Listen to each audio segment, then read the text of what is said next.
Now then, welcome to my Disappearing Scunthorpe. Oh yeah.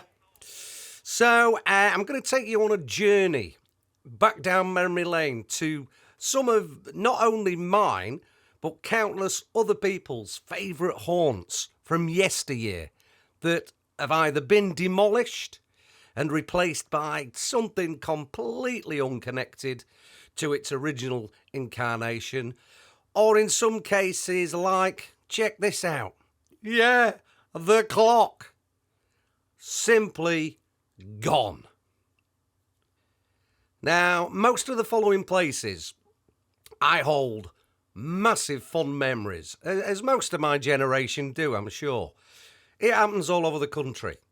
But these places mostly thrived on something that is sadly lacking in today's society, inasmuch as they were community spaces, places to gather with your mates, places to meet up, community hubs.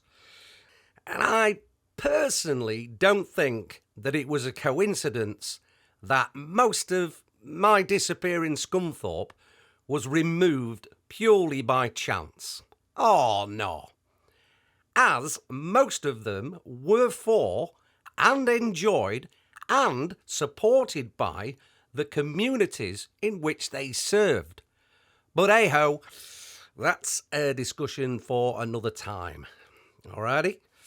So, some of these places, such as the pubs and the clubs, went by other names at some point, before and after in some cases. But this is purely to document the names they went by during my, some would say, misspent youth. So strap in and let's get cracking to my Disappearing Scunthorpe.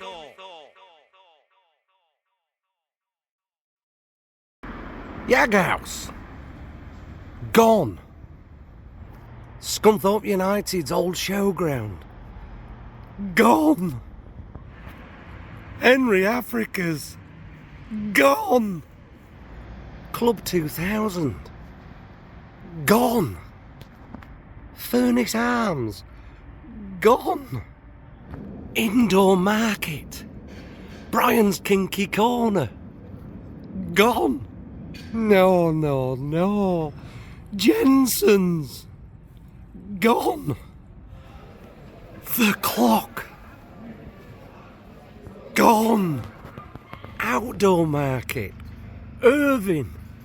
The woman on the roundabout with her fingerless mittens on and a tab on. Gone. Oh, bus station, cafe.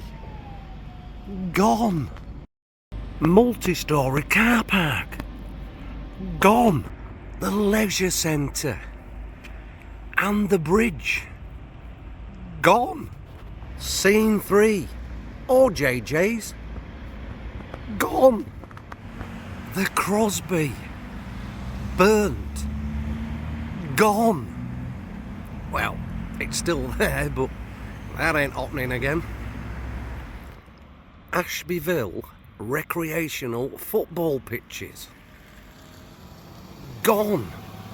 The spiritual home, the birthplace of the legend that is the international recording artist, vocal stylist extraordinaire Mash Baxter, the Lincoln Imp. Gone. Gone. Oh man, I love that place. Gone. Central Park, Paddling Pool Park, and the Steamroller. Gone.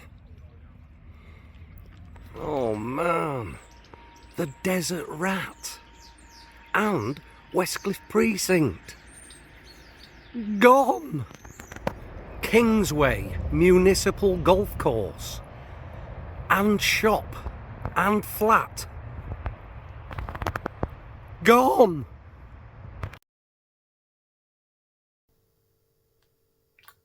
Gone. Gone. So again, welcome to my Disappearing Scunthorpe. Now, this video could be about every other town or city in the UK, but I don't live there, do I? No, I live here in Scunny, and by choice. So where do you start? Man alive, so much of it has gone. So I suppose it would make sense for me to do this in chronological order. But I'm not going to, because that would make sense, wouldn't it? And as my lad pointed out when he was only 13 years old, which was a bit weird, he says, "Dad," he says, "common sense isn't that common, is it?" I thought, shut up and finish your alphabet spaghetti. Anyway, I'll tell you what, let's start at a landmark meeting point, okay, for all young Scunthonians of not only my age group, but certainly a decade before as well. So, what an icon of British precision engineering, with a super, looking back, sci-fi, stylish, for its day, face. 3 others and all. 4. That's 4. 4. Yeah. Scunny clock. Town centre clock. I'll meet you there Saturday. Built by British Steel Corporation and erected in 1971. It was 30 feet high. As I said, it had 4 faces on it, and to my memory, which to be honest does faultier the older you get, none of the 4 said faces ever told the same time. It was like them ones you see in them knobby hotels that tell you what time it is in Tokyo and New York when you stood in Cardiff. Why? And shaped like a diver's helmet. Never saw that. I thought it was more of like an alien creature. It did remind me of what I perceived the aliens to be in the War of the Worlds. Yeah, it was that kind of imposing, lumbering structure. But it was stunning. It was fantastic. And it was demolished in 1993 due to vandalism and becoming structurally unsafe. But let's be honest, I think they took it down because most people who were born, say, after the 80s, well, they can't tell the time, can they? No. Thick as whale omelettes, all of them. So Scunny kids had a meeting place for 22 years. And I remember the first time I went, remember it like it was yesterday. And yet, I don't know what I had for tea last night. That happens. There were definite, when you got there was loads of kids milling around, all from different areas as well, all with their own little gangs. And there was a definite hierarchy system. Like when you got on the school bus and the bad lads, the rough kids, used to commandeer the back seat. So obviously I stood somewhere on the periphery and bided me time. But it was fantastic, yeah. It was just a clock, but it was somewhere to me. You knew where you were going. And research tells me that the clock went back to British Steel to be put into storage. Do you think it's still there? I'd like to think so. And I'll tell you what, if somebody knows where it is, I'd have that in my garden. I would. I loved it. Might even get some t-shirts printed. So yeah, Scunny clock. We'll meet there. Cracking place to start off. Where to next? I'll give you a clue. Have a listen.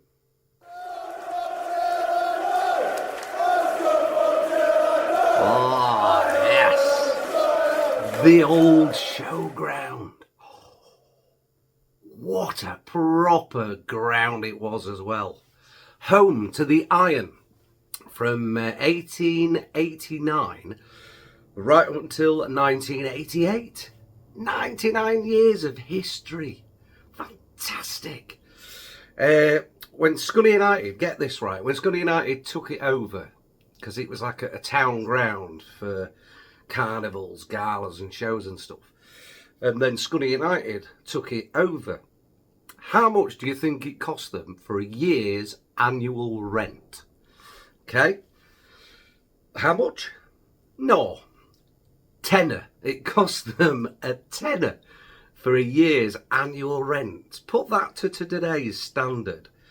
And that, you can't even buy 20 tabs for a tenner. Or even a bottle of Buckfast. No. Wow, 10 quid for a year. So here's some facts for you. Scunthorpe United's record attendance was 23,935. If you think that's quite impressive, Mash, that you've picked that out of your mind, no, you're giving me credit for being a bit like Scunny's Norris McWhirter, aren't you? But no, I've got it written down here. 22,935 for an FA Cup fourth round tie in 1954. I was minus 14 against Portsmouth. So you can't imagine that they brought loads, because that was pretty much one of the longest journeys you'd get. Other facts about the old Showground: it had an unusual sideways slope. Okay, whereas most of them had a lengthways slope, it had a sideways slope, which I'm thinking that probably explains that freak goal that Mike Brolly got against Leeds in the FA Cup replay on that awful stormy windy night where it looped over. Yeah, and the other thing I remember about that was I had to go to school the next day as a Leeds fan and be subjected to 8 hours of ridicule. Yeah, it's still there. But, oh, happy days, happy days.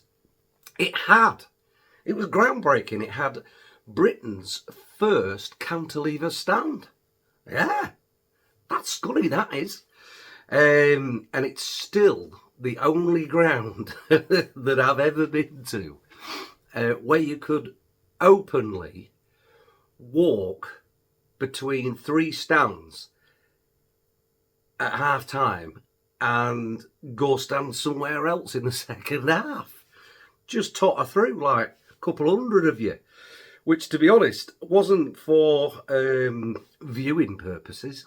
No, it was, let's just say there were ulterior motives at play. It was the 80s.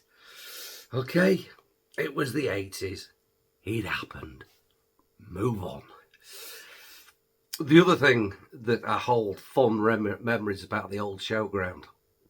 So when it's played at home, they used to, 5 to 10 minutes after the second half kicked off, there was these massive wooden gates at the Doncaster Road end. So 5 or 10 minutes into the second half, they would open the gates and they would let you in for free, which was brilliant because there was a little group of us who had to go to this place every other Saturday. It was called Attendance Centre, and it was for, what did they call us? Not heard it for a while. Juvenile delinquents. Yeah, so basically we had to go to Bushfield Road School every other Saturday. In fact, I think it was every Saturday, till you completed your allocation of hours. It was like a prison sentence. So you'd go and basically you just get bullied and hit for 2 hours by ex-coppers who obviously hated the wives, the children and everybody else and took it out on us. But, you know, never did me any harm, did it? Well, I've still got scars and that, but most of them are mental. So we used to get kicked out there after 2 hours of torture at about 4:15, which was great. It took us 20 minutes to get uptown and then straight in Donny Road end. Brilliant. great memories. It was sad, really, the demise of the old Showground. I remember the last game, people were nicking seats and other bits of memorabilia, and it sold in 1987. The entire old Showground site was sold for £2.3 million to the supermarket chain Safeway, who latterly sold it to Morrison's. And you think, who then sold it to its current owners, Sainsbury's. But the old Showground, proper footy. Right, while we're on the subject of sport, fancy a game of golf? Yeah? What, you're not a member of a golf club? Come down to the council park. We're going to Kingsway. Opened in 1971 by none other than Scunthorpe's international golf legend, Tony Jacklin. Yeah, TJ held the course record until 1976, when a local schoolboy shot an unbelievable 26. Wow. Schoolboy as well. It closed in 2017 for financial reasons, and was given over to make way as a nature reserve, which, to be honest, I have to say is a wonderful place. It's a real gem. It's regenerated itself to wilding, and it's lovely. It's a great place to go walk dogs, just have a walk, have a chill out, do whatever. Loads of room, find your own little space, while away the afternoon. There's wonderful wildlife there, a large selection of flora and fauna. It's just a lovely place. But I'm going to share with you. I was thinking memories of Kingsway, loads, but the one memory that I'll guarantee will strike a chord with loads of people watching this was it's said that the hardest shot in golf is something like the postage stamp shot at Sawgrass or somewhere like that onto a par 3. Oh no, I defy Tiger Woods to rock up back in the day, right, on a Saturday morning or a Sunday morning, and have to face this tee shot. So I'll run it by you. Here's the scorecard, look.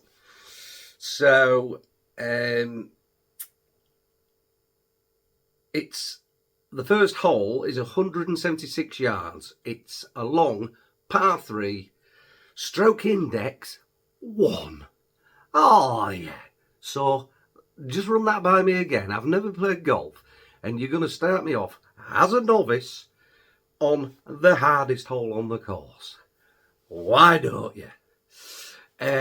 So it was a council run course, so it was for plebs like me who I'm giving myself a bit of credit there as well, trust me.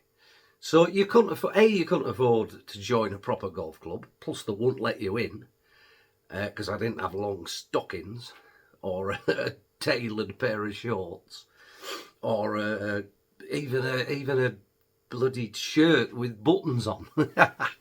And a lot of places are still like that as well. If you're thinking of getting into golf, don't. So you either borrowed some clubs or you nicked them. Yeah, it was the 80s. It happened. Don't shoot the messenger.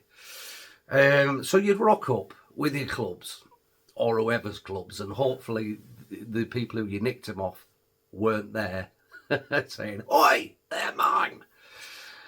And you had to stand, so you paid and you walked round, and there was this wooden fence, and you had to wait your turn. So when it got to, and there was loads of people there, seriously. So when it come to your turn, you had to sort of rock up and make out you knew what you were doing. half the time you knock the ball off the tee trying to put it in. And your job was to firstly contact the ball, make contact with the ball, and hopefully go in the same direction as where the flag was at yon end. So yeah, that's quite difficult, isn't it? Tell you what makes it more difficult. When you've got all around you pretty much the same population as, say, a small village, who are all either steaming from the night before or cracking a can open and starting a bit early on that day. Yeah, and you're just getting barracking and, oh, it was horrible. It was horrible. You could not wait to just get off there, move on. The rest of the round was insignificant. That was the one shot that mattered. It was brilliant. It was a great memory. It was. And again, it was another great meeting place for my generation and the ones before us. Not so much after us, obviously. But I have to say, out of a lot of the places I visited during this video and want to talk about, it is one of the few exceptions to the rule that it's actually on a different level. It's better. It's better now. It's more accessible. And in today's, terms of the spaces you need and everything that are free to go and just mull life or just get out the way. And Kingsway, it's called Kingsway, a local nature reserve, which is brilliant if you live 400 yards away like me. It is indeed a local nature reserve. If you're driving from Kidby, maybe not so local. But credit to Scunny Council, the hand was forced. They probably couldn't be asked to build on it, and they just, there you go, mate, go walk your dogs, do what you want to do. But treat yourself, go have a walk around Kingsway. It is lovely. I was there a couple of weeks ago picking mushrooms. Yeah, enjoyed it. Bit late in the year for picking mushrooms, but got me out the house for half a day, didn't it?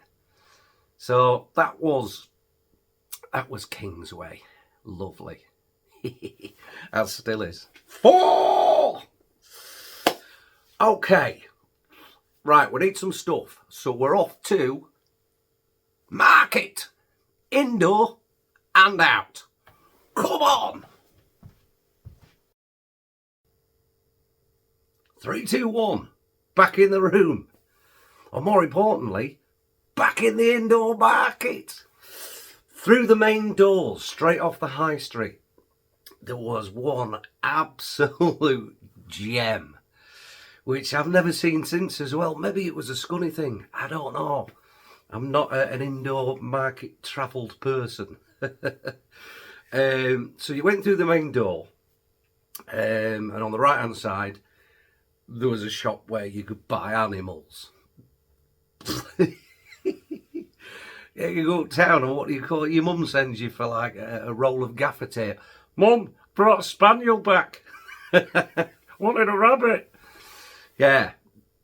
You could buy animals from a market. And you used to be able to buy animals, I remember, from a pet shop on Frodingham Road. Yeah. Pet shops, what happened to them? Anyway, that was on the right. If you went to the left, there was a shop front, okay, a big fronted place, and it had hanging uniforms of various descriptions. You had nurses' uniforms, you had police uniforms, you had schoolgirls' uniforms, yeah, adult ones, yeah, none of that weird stuff. And if you had anybody with a slight kink to them, where am I going to buy that stuff for me missus? Brian's Kinky Corner. Oh, it was worth going there, even if you didn't have a bird, just to look at the clobber.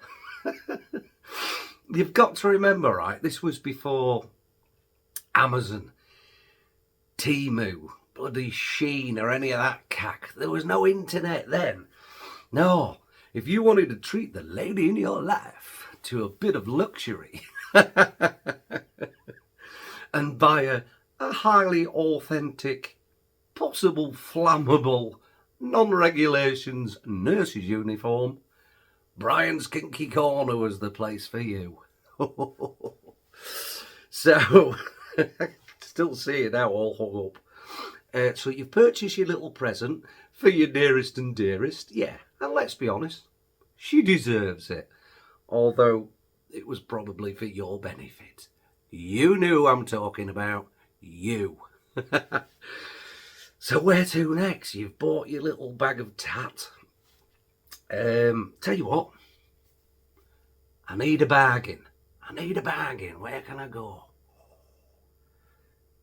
Outdoor market, top left-hand side. Before you even got anywhere near it, you'd witness a sea of bodies, and they were hustling and bustling to try and get to the front. Just to get, half the time you didn't want to buy out, you just wanted to witness what is regarded by loads of people, and rightly so, as a local legend. Local, even though it was from London, which was weird. It was one of the first occasions, other than telly, that somebody in Scunny had a non-Scunny accent. And the guy was called Irvin. Oh, yes. Irvin Borland, to give him his proper name. And he was brilliant. He was absolutely brilliant. He worked Scunny Market for 41 years and retired in 1993. You could be forgiven for thinking that Del Boy was created purely on Irvin's character. He had an aura.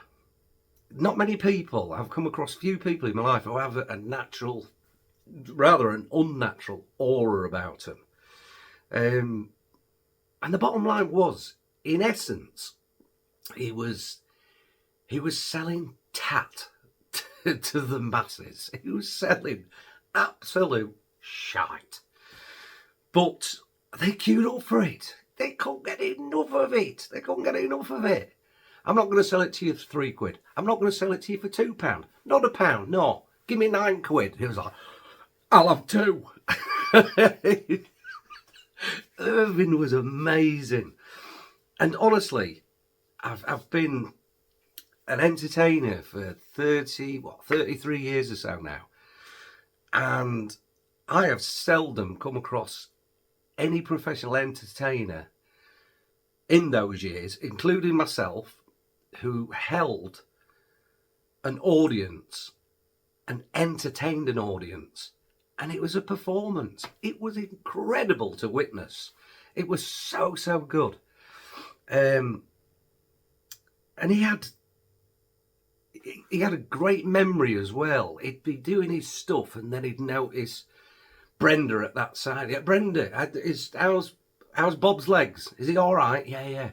And then he'd think, Frida, why ain't Charlie with you today? He just pulled it out of thin air. And he was just personable. He cared. But he was selling shite. Which you didn't care. You thought, I'll have some more of that. I'll come back next week. But he spent his final years living in Marbella. Fair play to you as well. You deserve it, mate. You were brilliant. And he died at age 90, which, that's a good innings, isn't it? Yeah. Not a bad knock, is it, at 90? I'll take that. So, that's the market's done. Irvin, the people of Scunthorpe, salute you, sir. R.I.P. Irvin, the showman.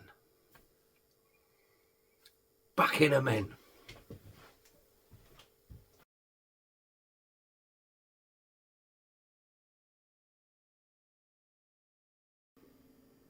Right.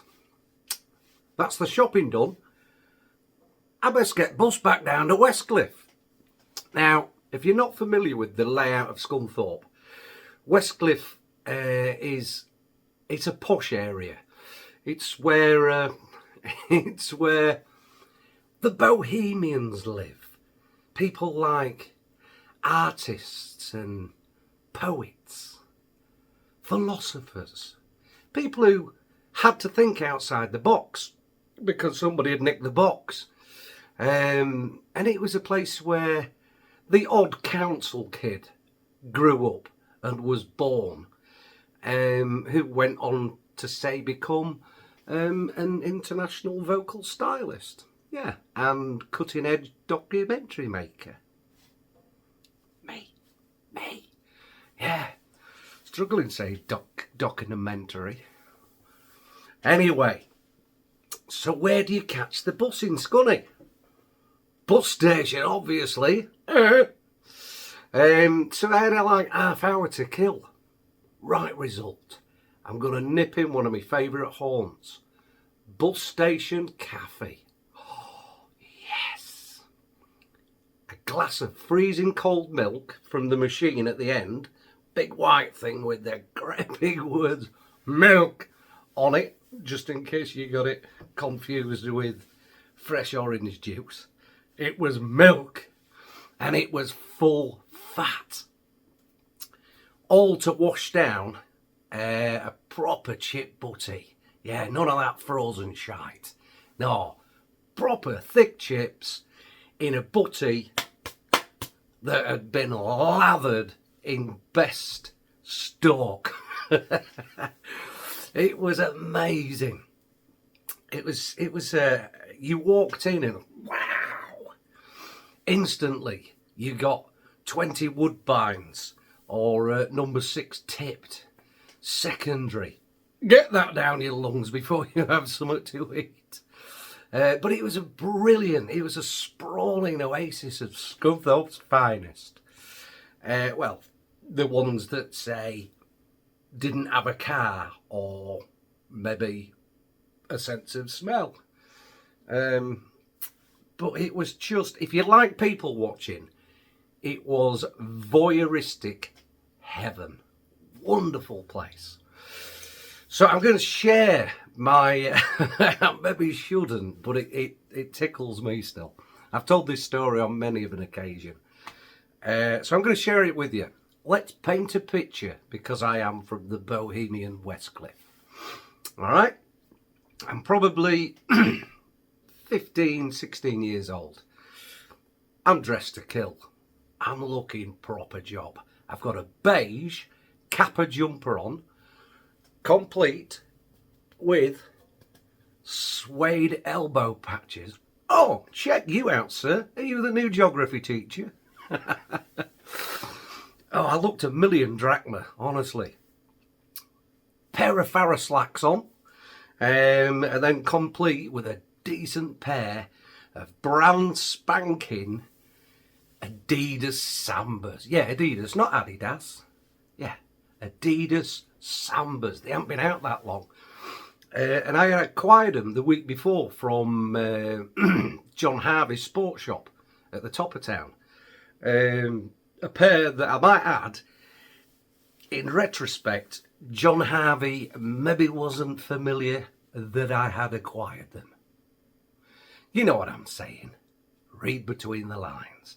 We didn't have a lot of money, and he had some new trainers, and I didn't. And then I did. Anyway, so I'm looking the dogs. I'm keeping my scent to myself. I'm chowing down on my lard butty. Milk, and I notice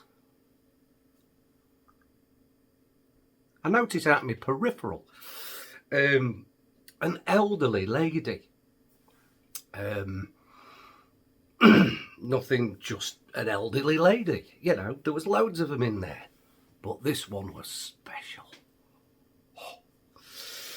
So she's slowly eating liver and onions. A big plate of it as well. You didn't get small portions in bus station calf.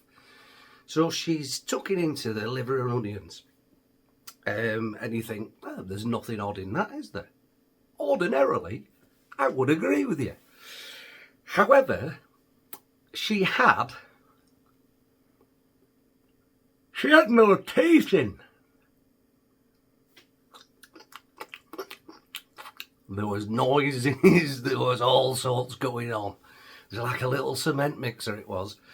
And it still baffles me. It baffles me to this day. Even right now, I can picture it.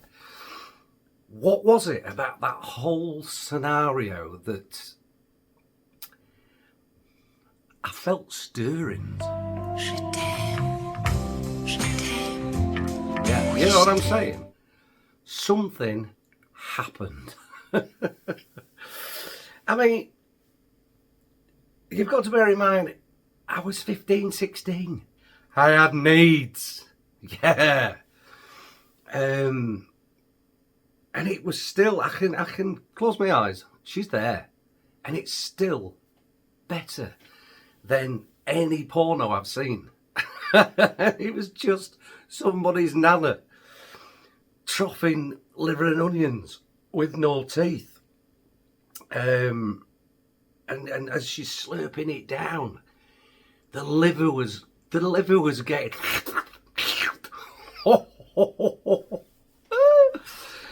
so yeah, that was my fond memory of Buff Station Calf, watching a lovely old lady slurp a plate of basic organ-based offal. And I'm thinking now, I still can't work it out what it did for me.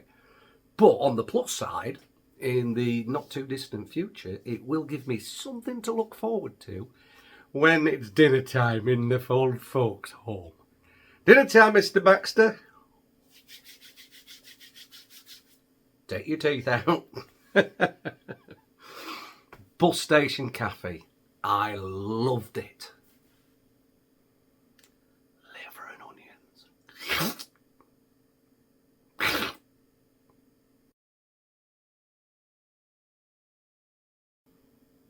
Right. That's part one. There's going to be quite a few of these, so that's part one done. Because I want to try and keep them to round about 30 minutes or so, because I know nowadays people have got the attention span that's a tad goldfishy. You know what I mean? Yeah, they're like magpie. Oh, the sun is shining. Sorry, mate. What was you saying? So yeah, try and keep them to around about 30 minutes. I hope you've enjoyed it. And if you like what you've seen, please subscribe to my channel. There's loads of stuff on there. Most of it doesn't make sense. Very rarely connected. It's whatever occupies me at the time. But this is a little bit more in depth than my normal stuff, with a lot less swearing as well, because people are a bit tetchy nowadays. Yeah. Yeah. If you have been offended at any of the content, then you're odd, to be honest. So I will catch you in the next episode, where we will be going to the leisure centre. It's got a wave machine, yeah, and it's got a slide that goes outside on a spiral. Brilliant. But then, I need to top up on my verrucas. Where can I go to get a guaranteed verruca? Senny Park, Paddling Pool Park. And while I'm there, I can get a healthy dose of asbestos from the industrial steamroller. 70s, 80s playgrounds were amazing. None of that soft play area. If you fell off out, you basically were crippled for life. So yeah, Senny Park and all that malarkey. Oh, God, that steamroller. Can you put an historical claim in against the council for asbestos poisoning? And then it's the exciting bit, because I'm at that age where we're off to the mucky pub. Although I'd already been going for a few years anyway. And there's loads and loads of disappeared pubs from my youth. And every one of them, for different reasons, which I will go into, were gems. So please subscribe to the channel. Otherwise, it's just me in me shed with a green screen talking to me sen. which, to be honest, is a bit weird, isn't it? I don't know. So, thanks again, and I'll see you soon for part 2 of my Disappearing Scunthorpe. Cheers!